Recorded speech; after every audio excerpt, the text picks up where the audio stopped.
د 2023م کال د امریکای ولسمشریزې ټاکنې او د دې ټاکنو نړیوالې اغیزې. 88 کلن ډانلډ ټرمپ پرون د امریکای د ولسمشرۍ ټاکنې وګټلې او کاملا هاریس وبایللې.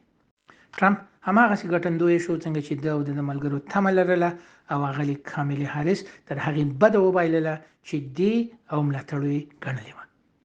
نن سهار ښاغلي ټرمپ وویل چې د امریکای زرین پیر پیل شو. ولی خدای زده چې ټول امریکایان یا د امریکای تاریخ په سره دا خبرې مني او کنه، ځکه چې دا خبرې وخت غواړي او له وخت وړاندې نه تاریخونه مني او نه ولسونه. تر دې دمه ښاغلي ټرمپ په الکترال کالج کې 209 څوکۍ ګټلې او په دې ډول د ولسمشریز غوراوي د پاره د 200 تر زرینې شمیرې اخوا هم یو پل وړاندې اخیستی دی او راپورټونه دا هم وایي چې ښاغلي ټرمپ تر دې شیبې له 11,012,942 رایې یعنی 50% رایې اخیستې دي. له بلې خوا هغه کاملا هاریس د الکترال کالج 230 څوکۍ ګټلې او له ولسه یې 15,050,640 یا 40.4% رایې اخیستې دي. د دې ترڅنګ هغو ایالتونو چې پریکړو به ټاکنې بدلولې هغوی هم په لویه کې خپل املاوې د ټرمپ په ملاتړ کې وتړلې او همدغه پریکړې د ټرمپ په بریا باندې د تایید مهر ولګولو.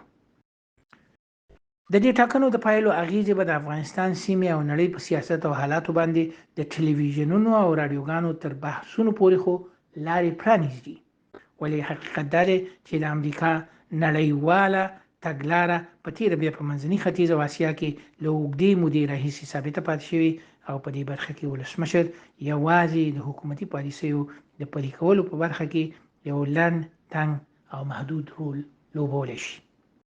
د امریکای په سیاست کې نړیواله تګلاره او د دې هیواد نړیوالې اړیکې د حکومتي ادارو، کانګرس او نورو ډیپلوماټیکو ادارو لخوا جوړیږي او همدوی پلي کوي. د ولسمشر کار ایله دا دی چې د تګلارې د عملي کېدلو ملاتړ دې وکړي او په هغه لوري بوزي کوم لوري چې تګلارې ته ټاکل شوی وو.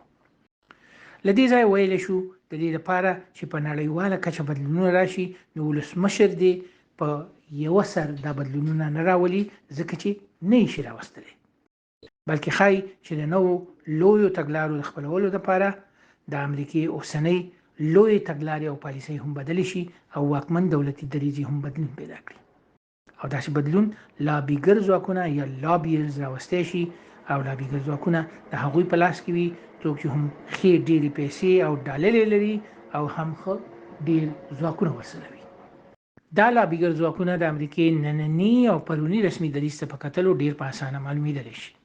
له بل پلوه په افغانستان او سیمه کې ډېرو خلکو د امریکای د ولسمشرۍ ټاکنې له نږدې وڅارلې او ځینو خو یې ښه ښکاره د یوې او بلې غاړې سره ودرېدل. دې چارې دوی بربنډ کړل او دا کار د سیاسي نزاکتونو له لحاظه ښه نه ګڼل کېږي. له بل لوري داسې اندېښنې هم وي چې د امریکای سیاست به د داسې خلکو یا د افغانستان په سیاسي برخلیک څه اغېز پرې باسي. خو خدای زده د دې کسانو ولې دا هیر شول چې امریکا افغانستان ته د دوی د ګټو لپاره نه ورغلي او نه ترې د دوی د ګټو لپاره وتلې ده. امریکای د خپلو ملي ګټو لپاره افغانستان ته راتګ ښه وګاڼه او د خپلو ملي ګټو لپاره له افغانستانه وتل ورته ښه ښکاره شول. د هوښیارو هیوادونو ټولې چارې همداسې وي. دوی نه د بل چا له غمه مري، نه د بل چا له غمه کوم هیواد یا سیمې ته ورځي او نه ترې د چا لپاره راوځي. دوی هر څه د خپلو ګټو لپاره کوي او دا چاره په نړیواله ډیپلوماسۍ کې نه ناسمه ده او نه نادوده او نه امریکای له افغانستان څخه په تیر کې خپل ځواکونه ویستلي وو.